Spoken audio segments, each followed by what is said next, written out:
السلام علیکم۔ آپ کے گھر مہمان آ گئے یا آپ نے اپنی فیملی کے لیے اسپیشل کھانا تیار کر لیا، لیکن جب آپ نے چکھ کر دیکھا تب پتہ چلا کہ ارے آپ کے کھانے میں تو نمک زیادہ ڈل چکا ہے۔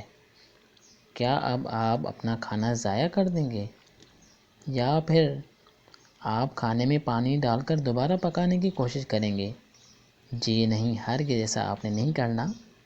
اس ویڈیو میں آپ کو ایسی ٹپس بتانے والا ہوں جس سے آپ کے کھانے کا ذائقہ، آپ کے کھانے کا ٹیسٹ وہی رہے گا اور نہ ہی آپ کا کوئی وقت بھی ضائع ہوگا۔ تو جناب، آپ نے کرنا یہ ہے کہ آپ نے ایک بڑا کاغذ کا ٹکڑا لے کر سالن میں پورا ڈال دینا ہے۔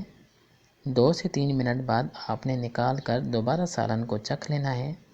اس سے آپ کے سالن کا کھارا پن ختم ہو ہی جائے گا۔ اگر پھر بھی آپ کو لگے اور بھی کھارا پن سالن میں باقی ہے تو آپ نے آٹے کے چھوٹے 2 سے 3 پیڑے بنا کر سالن میں ڈال لینے ہیں اور 2 منٹ بعد آپ نے کھانے سے وہ آٹے کے پیڑے نکال لینے ہیں۔ اس کے بعد آپ کے کھانے سے نمک کا کھارا پن ختم ہو ہی جائے گا۔ یہ ٹپس بہت ہی آزمودہ ہے۔